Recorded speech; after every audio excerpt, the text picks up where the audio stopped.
expressed on this program are not those of intellectualradio.com, its subsidiaries, or sponsors. Encouraging, educating, and empowering you into action. This is Warriors Talk with your host, Lady Reshell.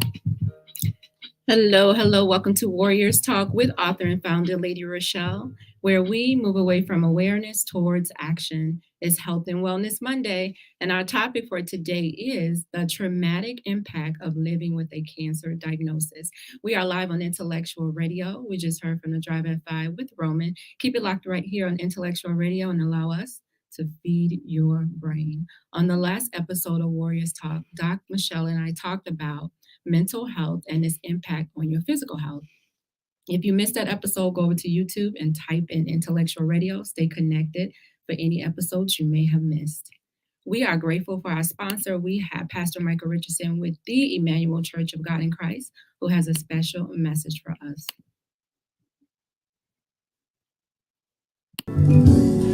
Greetings, I am Pastor Michael Richardson. And I am First Lady Anastasia Richardson from the Emanuel Church of God in Christ. We're located at 3058 West Van Buren in Chicago, Illinois. We are building upon a solid foundation. And we're inviting you to join us every Sunday morning on Facebook Live at Emanuel C.O.G.I.C at 10:15 Central Standard Time. And you can also view our videos on our YouTube channel at Emanuel C.O.G.I.C-MR. Once again, this is Pastor Michael Richardson and First Lady Anastasia Richardson, and we're from the Emanuel Church of God in Christ. We are building upon a solid foundation. The quote of the day is, "One small crack does not mean that you are broken.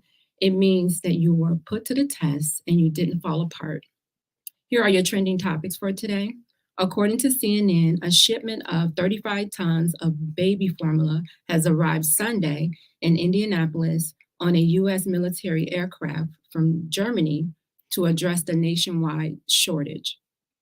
The prescription formula will be distributed to areas around the country where there is the most acute need, a Biden administration official earlier told CNN. But the official said none of the first shipment would land in the store shelves in the U.S., adding that the Sunday shipment is hypoallergenic and will be fed to the babies intolerant of the protein in cow's milk. It is a large shipment and very specific and specialized formula.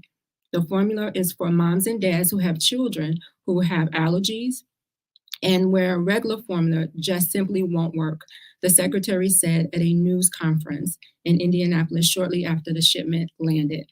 The Biden administration officials told CNN earlier that the product was coming from a factory that has already gone through U.S. FDA approval, meaning that the U.S. inspectors will only need to conduct spot checks Sunday after the product landed.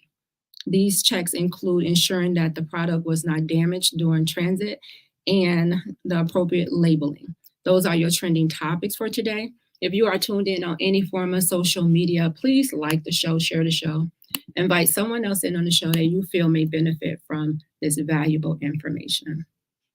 Again, today's topic is the traumatic impacts of living with a cancer diagnosis. So I just want to first go over what a traumatic definition is, and the root word of traumatic is trauma. So trauma is a response to a deeply distressing or disturbing event that overwhelms an individual's ability to cope.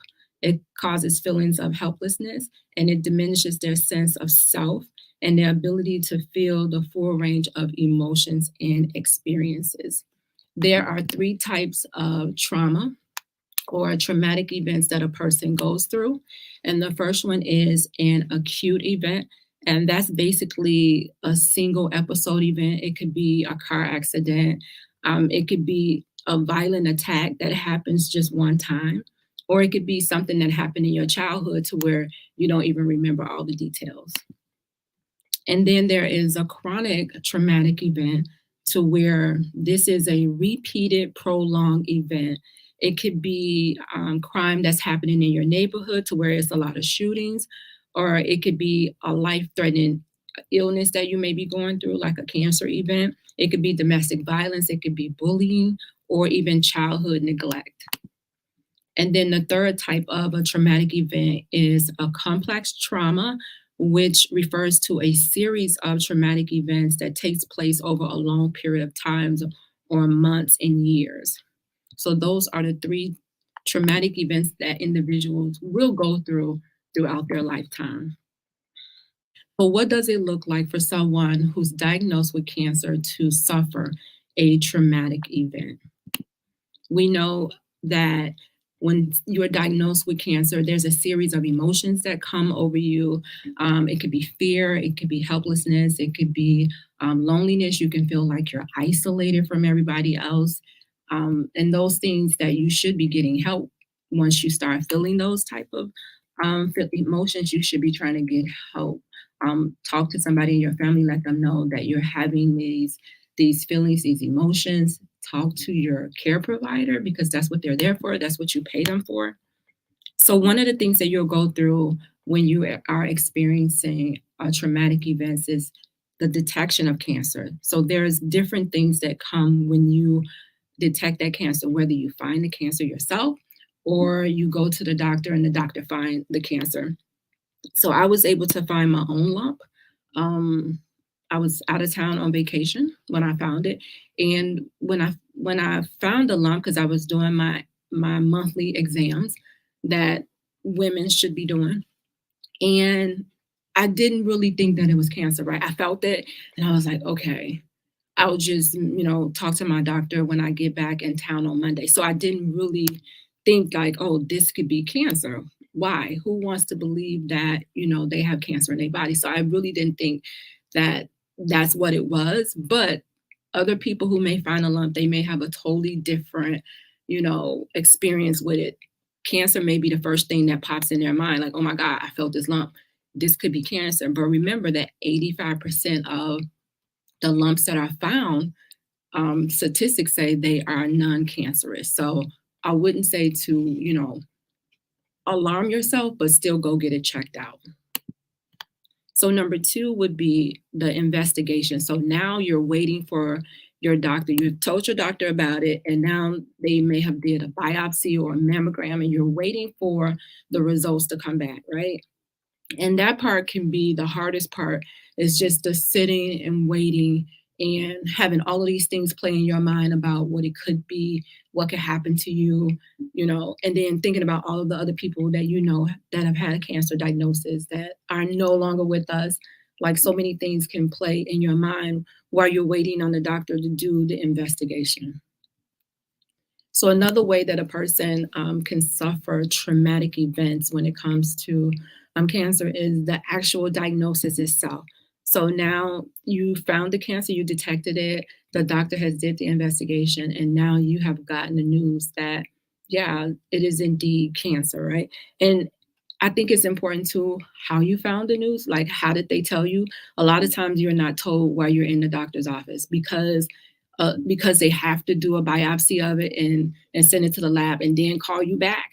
So a lot of times you're not going to find out while you're sitting in the doctor's office. A lot of times you're going to probably find out over the phone, unless it's like really something like it's really an advanced stage and they really need to get you in right away to maybe do surgery or whatever. But a lot of times you're not going to even be sitting in the doctor's office when you find out about the diagnosis. And if you're by yourself, if your mental state is already shaky, that could be detrimental to somebody just finding out that they have cancer.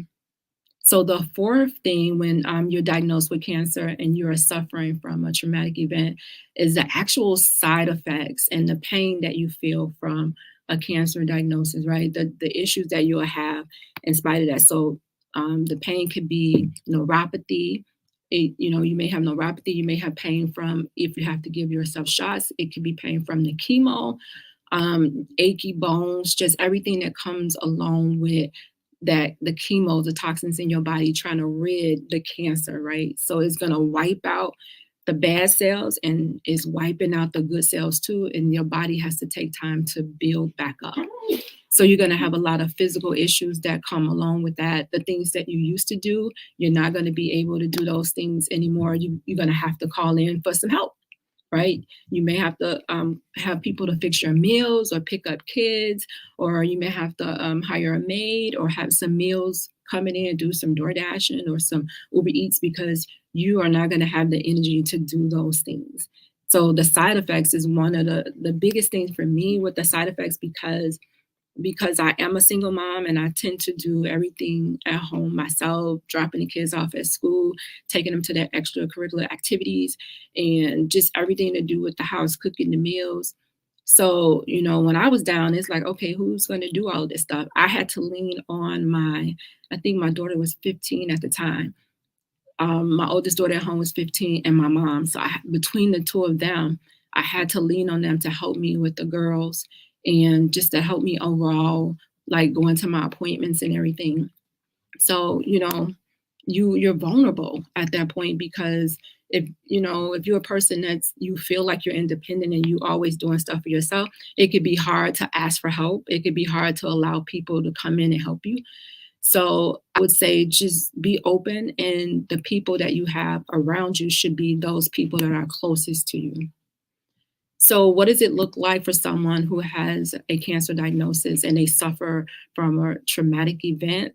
The treatment, the actual treatment itself, just the fact that you have to have treatment, right? Something goes to your mind. If they say, oh, you have to do chemo, then we all seen pictures whenever they have these commercials of people that have had cancer. We see a bald-headed person that looks like they're about 110 pounds. They look so sickly, look like their eyes have black circles on it, and they just make them look really sick, right?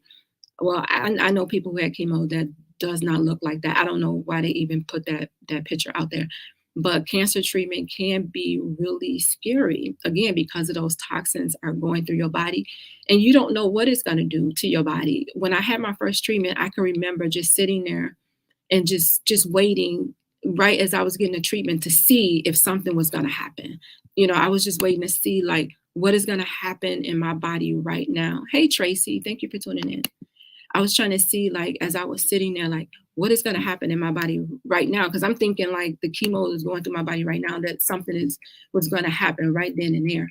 But I actually didn't started feeling the effects of the chemo, I think, until 2 weeks later, right? 2 weeks later, I started feeling okay. I started feeling exhausted. I was kind of slowing down a little bit. And I was like, okay, so, and I think that was really mainly my thing that really got to me about the chemo is just not being able to sometimes do the things that you normally would do. I think I had one day to where I was just not able to do anything. I couldn't drive. Like, I actually got in the car. I just mustered up enough strength to get in the car, and then I wasn't able to pull off. I wasn't able to turn the key and pull off. I was getting ready to drop the kids off at school. And I was like, and the school was probably maybe 3 blocks. I couldn't. I just didn't have the energy to just put my foot on the gas and turn it. And some people would say, all you have to do is just force yourself. I mean, my body, my mind thought it like, okay, just, turn the key, it's just a couple of blocks and then you can come home and get into bed. And I could not. And then that was the day, because I hadn't told my 3 youngest girls at the time. I told my 2 oldest, but I hadn't told the youngest that I was going through cancer.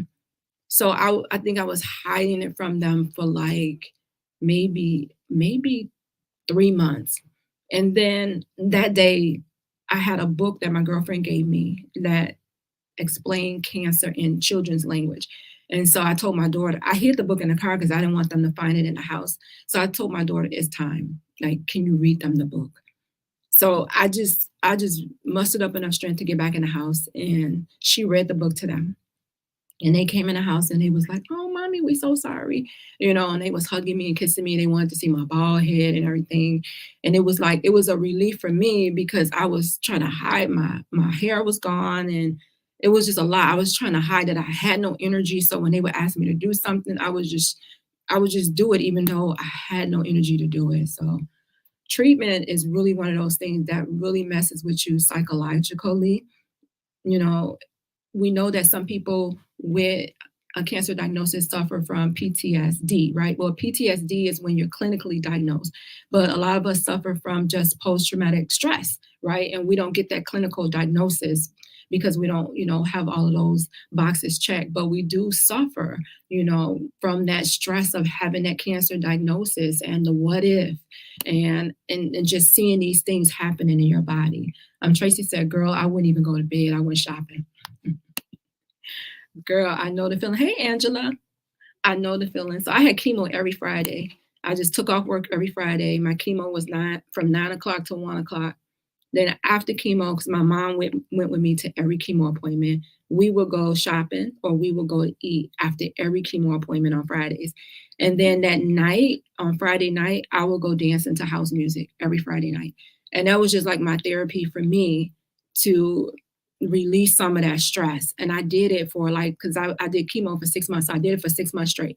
I would have my chemo, go shopping, go eating, go home and take a nap, rest. And then that Friday night, I was definitely going to get, as some would say, my boogie on with the house music. And it helped me to release some of that stress that I had that come along with a cancer diagnosis. So girl, I understand the shopping part. So number 6, when you're dealing with a traumatic event such as cancer, is waiting for the results of those tests to come back. Because like I said, again, they're not going to tell you why you're in there.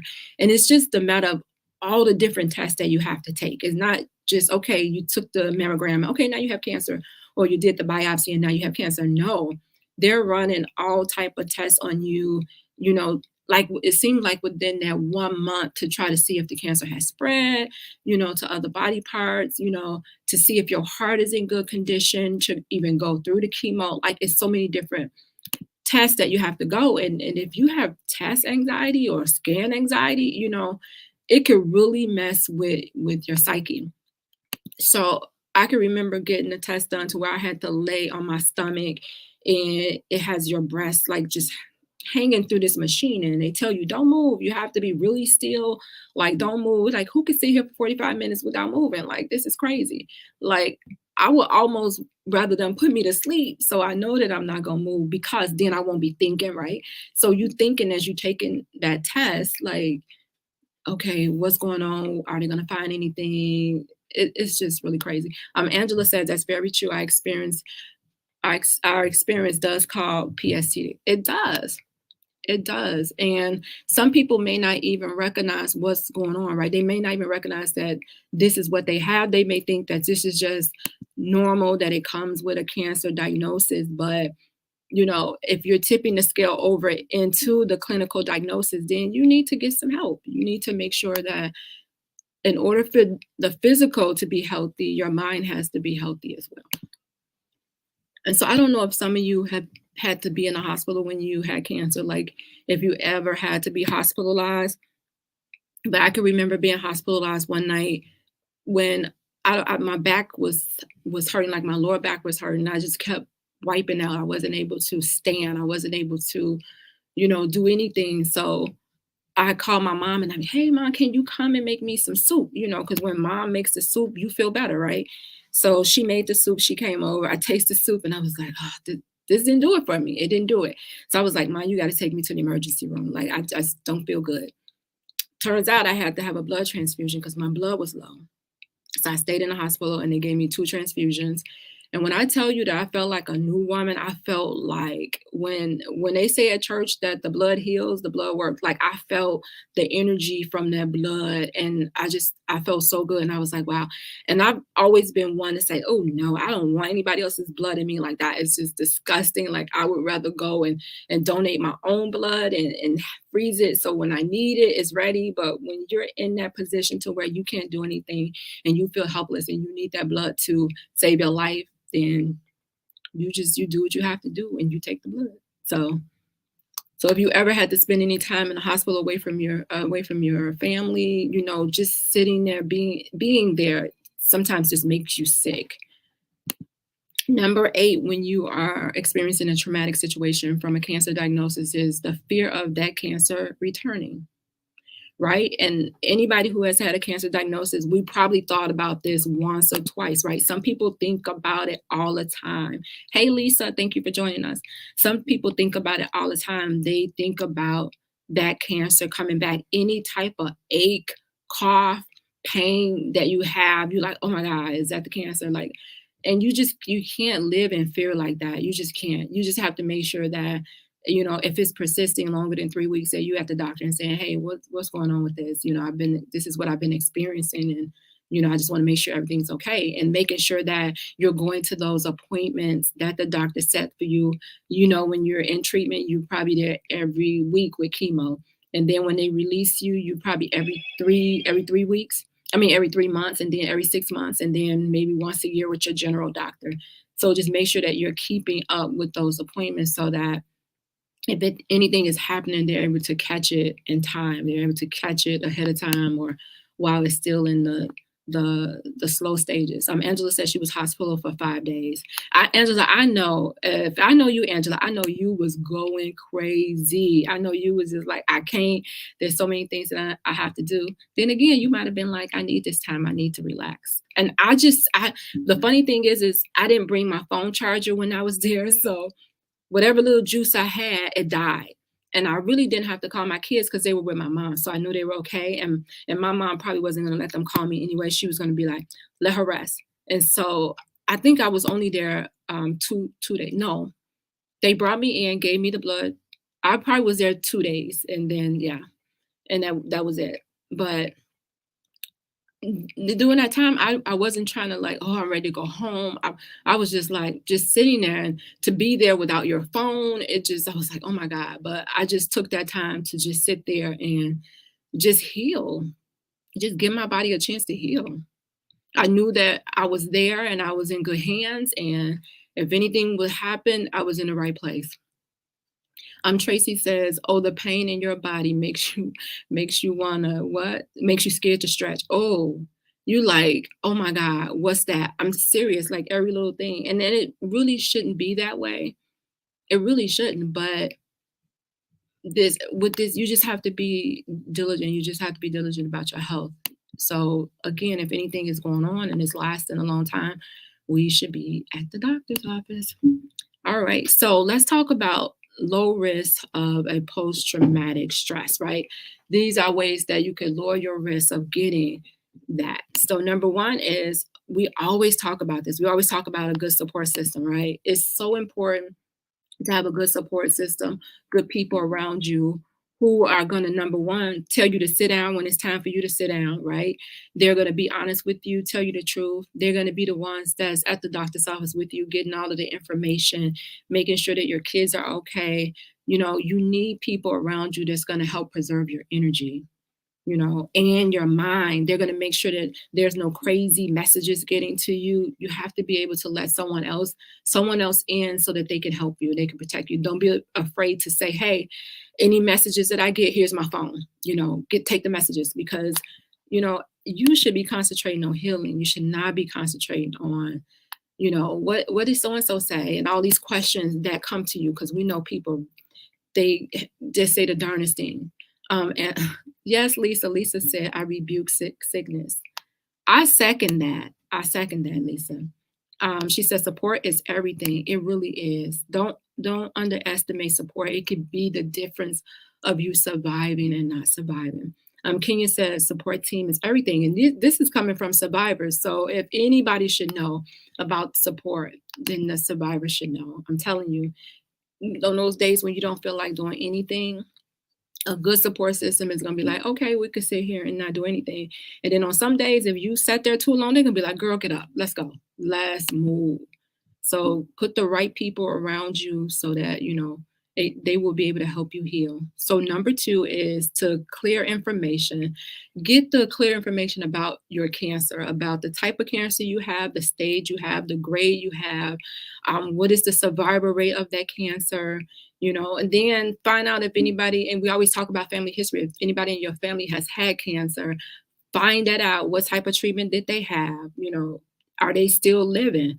Get all of the information you can about the cancer. Do you really need chemo? Do you need surgery? Do you really need radiation? Like, get all the information, because I'm telling you, the more information you get, for some people, it kind of calms them, because then you know what you're up against. You know, some people don't want to know. Some people want to go into it blind and be like, okay, do what you got to do. Let's hurry up and get this over with. You have those people. Then you have people that want to know every little detail about what's going on. You have people that just want to know surface information. Whatever person you are, you know, just educate yourself so that you can be empowered and have that information to make decisions, because you're going to have to live with whatever decisions you make. Whatever decisions you make, you're going to have to deal with it. Angela says, I do, especially after helping a very close friends take care of my 2 friends that just passed away a year ago and 2 years ago. It shook me to my core afterwards. We did a show on caregivers, and it takes a special type of person to be a caregiver to somebody, especially Angela, because you've had cancer, and then to be able to sit and take care of somebody else that's going through it, not one person, 2 people, and then for them to pass, like, that's a lot, especially when they're really close to you. So kudos to you. My hat is off to you. My Liz said, get the right information to make an informed decision. I'm telling you, you have to be able to have a peace of mind when making decisions that has everything to do with your life. If you got to get a second opinion. And my thing is, I'm not saying use it as a stall tactic, right? Because some people will say, oh, I'm getting a second opinion, and they're running around to all these different things and they're people and they're trying all these different methods. And yes, you want to do the best thing for you to treat your cancer, because no 2 cancers are alike. So you want to do what it is that's best for you and what works for your body. Just, you know, get the right information that you need. Don't be afraid to get a second opinion if you need it, because it'll give you a peace of mind, especially if they're both saying the same thing. It'll give you a peace of mind.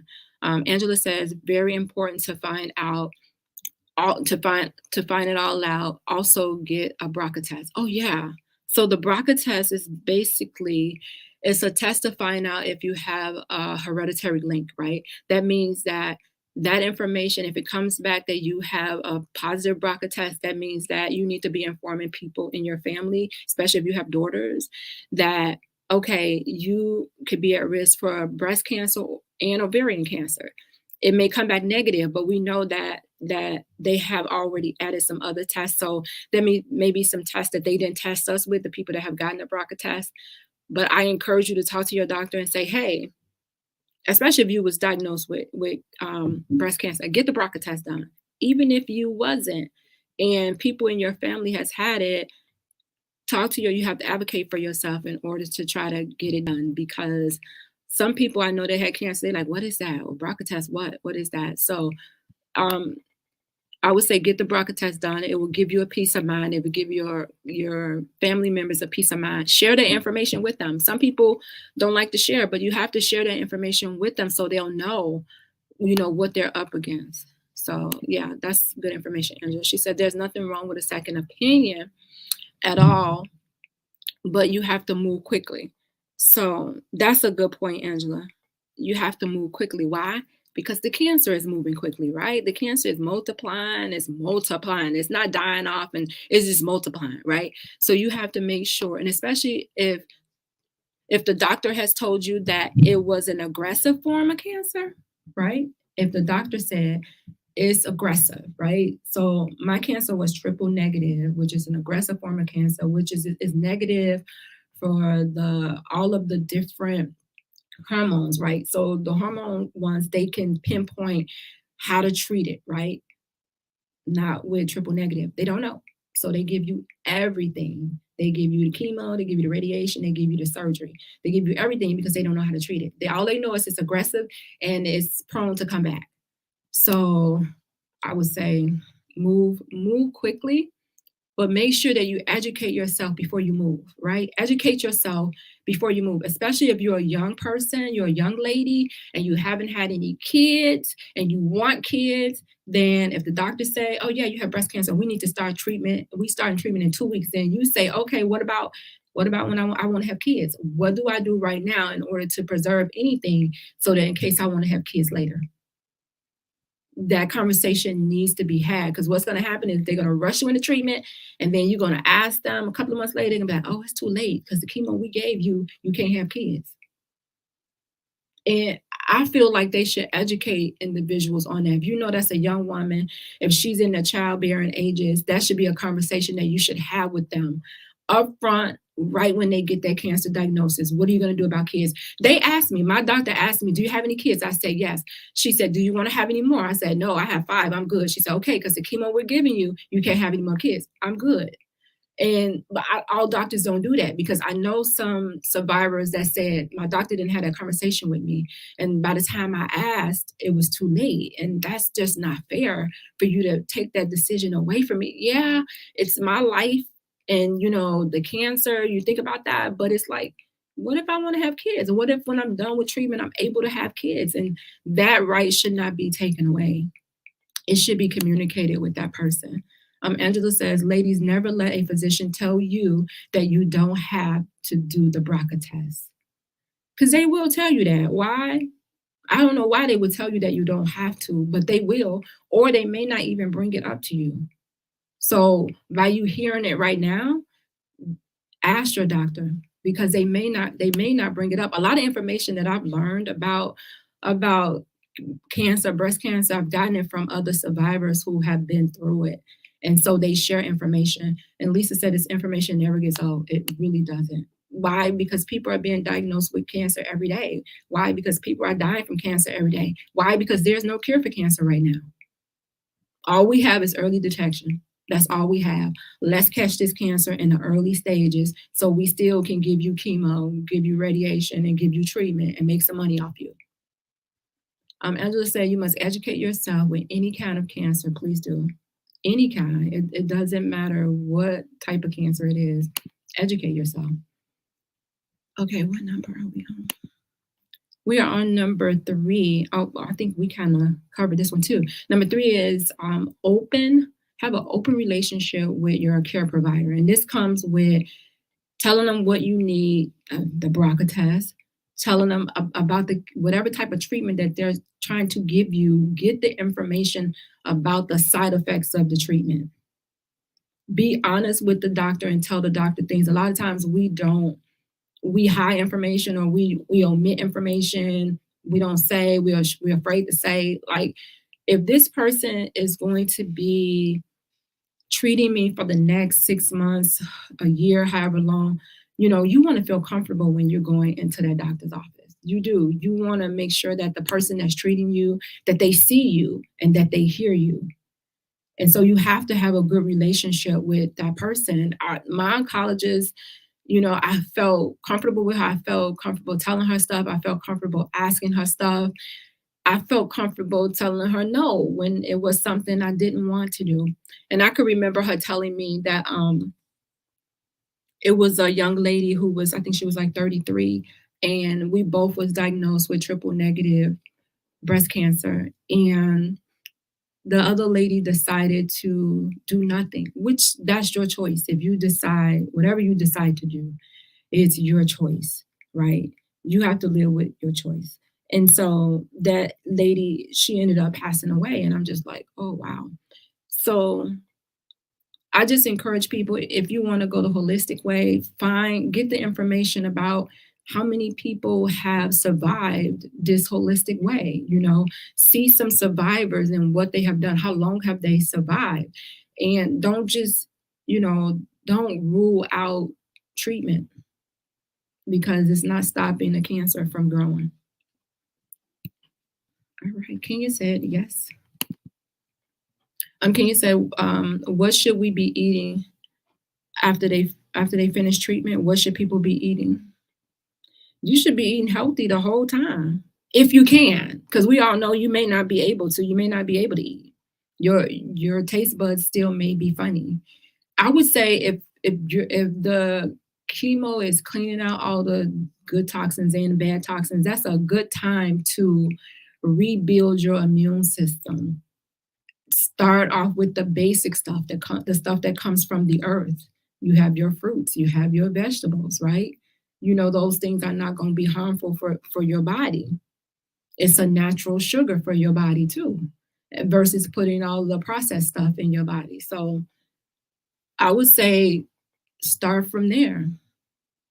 I'll try to eliminate all of the pops and, caffeine drinks. Like, you have to start your body off from, give your body a chance to rebuild itself. So if you're putting the right stuff in your body, and it is natural stuff. So fruits and vegetables are natural, and it all depends on the way that you cook it too.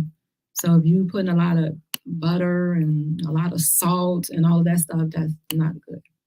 Angela says, open up, ask questions. There's no such thing as a dumb question at all, period. None whatsoever. No, this is your body.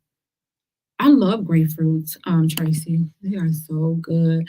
Tracy says no sugar or caffeine. I'm telling you, you have to, rebuilding your body. I asked that they sent me to a nutrition when I was going through chemo because I couldn't eat anything. I'm like, I'm hungry, I can't eat, And she was like, and then I was asking her, like, what is it? What kind of vitamins should I take? And she was like, none. She was like, if you put in the right food in your body, you're going to get your vitamins from that food. You just have to put the right food in your body. You don't need any vitamins. And so when she told me that, I was like, okay, all right. So you just have to figure out whatever you're missing in your body, whatever it is that you're missing, then you eat the food to cater to that. Some of us like to overindulge. Some of us just like to pray over it and say, we're going to be okay until we sitting in the doctor's office. Tracy says, eat no matter how it tastes. And that's, yes, no matter how it tastes. If it's good for you, if it's good, you have to eat it. I was trying to tell my daughter that's a diabetic, because a lot of things she just like, oh, I don't like that. Oh, I don't like that. I'm like, look, you're eating to live, right? You have to eat to live. So certain stuff you have to cut out. You can't put in your body. You have to eat to live, and eventually you'll like it. Avocados is one of those things that I did not like the taste. I'm like, what is this? Who invented this? Didn't like it. Now I eat avocado just about every day. Every day.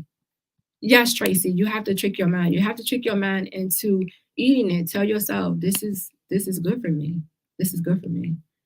So another way that you can lower your risk is to be gentle with yourself. Sometimes we are so hard on ourselves when it comes to us. We're so hard on ourselves. Be gentle with yourself. That self-love. Love yourself. Treat yourself. Take yourself out on a date. Go get a manicure, a pedicure. Go shopping. Take that china down that you put in the cabinet that's dusty. Take it down and use it on yourself. Take those good towels that you're saving for company. Use it. Be good to yourself. Love yourself. Kenya said avocados are good. I didn't like them at first either. Girl, I eat them. Since I don't eat meat, avocados is my protein. So I eat it every single day.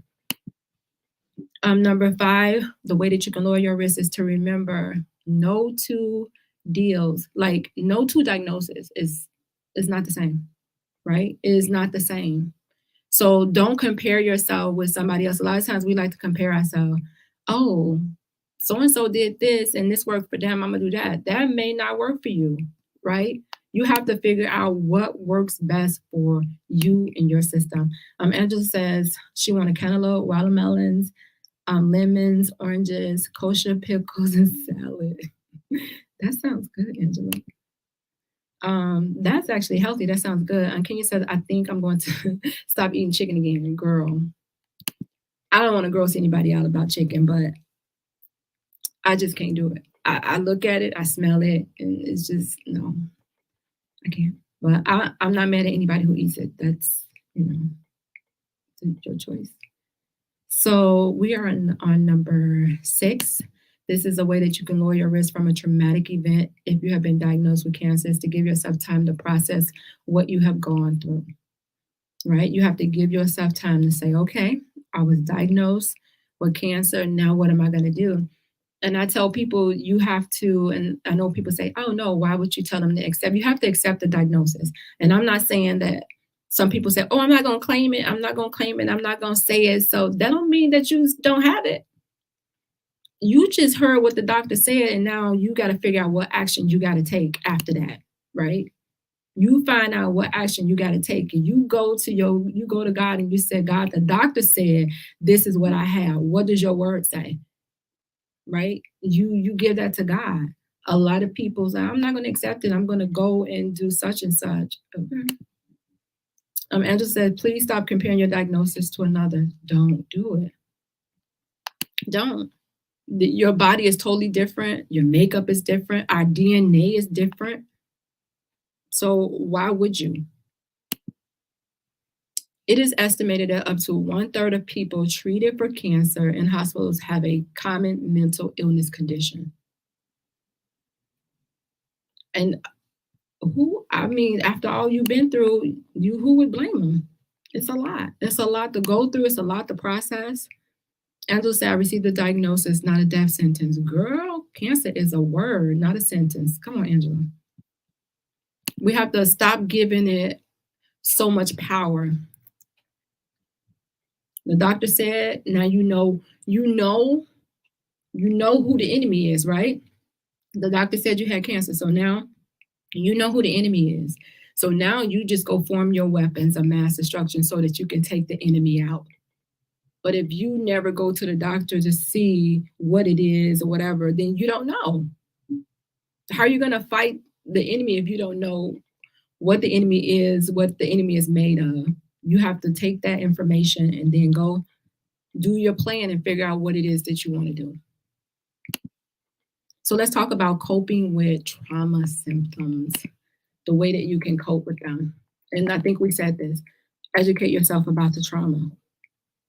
What feelings are you having, right? What are you feeling? Are you depressed? Are you having anxiety? What is it? Educate yourself about it and don't be afraid to go and get help. Don't be afraid. Don't dismiss it. People are crazy for going to get help. I'm just going to go and talk to my pastor. Well, your pastor may not be equipped to give you that information that you need, the counseling that you need. So go and talk to somebody who has went to school who has a certificate, who has a degree, who's certified to be able to help you. And educate yourself about it so that you'll be able to, I don't want to say attack it, but deal with it. Or figure out what you can do so that you won't have it, right? And just say faith without works is dead. You got to put some action behind what it is that you want to do. Number 2, this is coping with trauma symptoms. Be aware of unhelpful behaviors and patterns that lead to your symptoms being increased, your traumatic symptoms being increased, right? It could be substance abuse. You dealing with substance abuse. It could be you being in isolation, you by yourself. You want to be by yourself. You don't want to be with anybody else. And again, we already mentioned you can't do this by yourself, right? You can't. So don't turn to drugs, different things that increase your symptoms of having a traumatic experience. Kenya said, question, how long has it been since I have eaten meat? 2018. 2018. So in 2018, I was 175 pounds. I was so uncomfortable.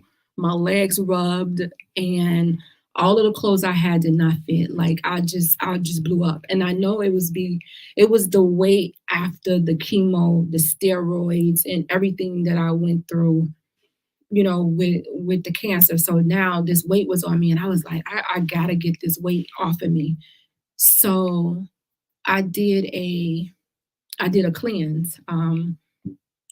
It was a guy that used to be on his radio show. His name was Tone Duncan. He has this group on Facebook to where, he had it to where if you want to lose weight, if you want to lose healthy, you do this 30-day cleanse. And I got in the group and we ate fruit. He put the meal plan of what we was going to eat and told us what type of exercise to do. And I did it for 30 days and I lost 25 pounds. And once I lost it, I said, okay, I didn't eat meat during that time. And he didn't say we couldn't eat meat. He said you could eat it, but he told us how much to eat, how big it could be. And I was like, okay, I didn't eat meat during that time. And so after that 30 days, I just didn't eat meat anymore. And so, I'm the type of person that if I want to stop doing something, I have to do it cold turkey or I don't do it. I can't wean myself because I'm just not disciplined like that. I have to actually do it cold turkey. And my kids eat meat. They all, well, my baby girl, my Leah doesn't, but my other girls, my son, they all eat meat. So the third way that you can cope with trauma symptoms is to challenge yourself. Challenge yourself when you're feeling helpless, right?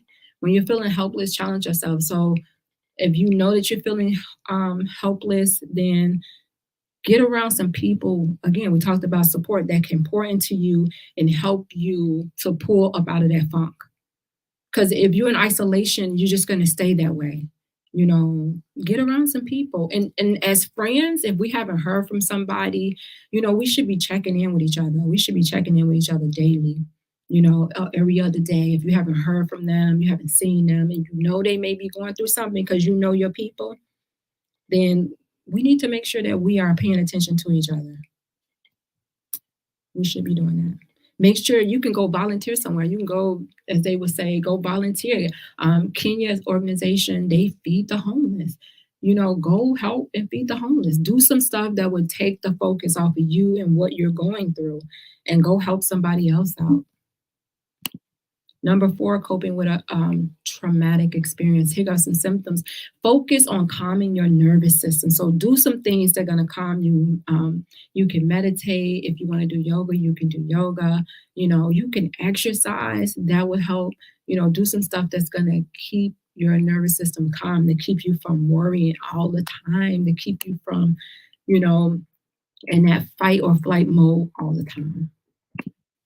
And number 5 is, I just said it, exercise and yoga. Seek out ways to get your body moving, whether it be walking, whether you're actually in a gym, whether you turn on YouTube and you can type in whatever type of exercise that you want to do, and you can do that. You don't even necessarily have to go and pay no money to go anywhere. I mean, they have made it so easy right now to do certain things. Like, this is your body, this is your mental health, so you have to do what's best for you.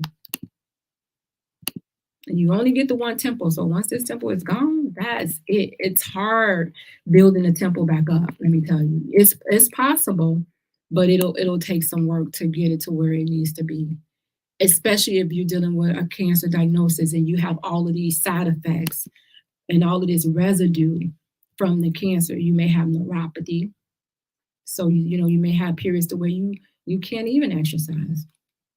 You may have an issue to where your hair may not grow back the way that it should, or it's growing back in spots. You may have skin issues. You may have teeth issues. It's a lot of side effects that come with a cancer diagnosis and having residue. Leah says, watch Grow with Joe on YouTube for your home workout videos. There you go. Grow with Joe.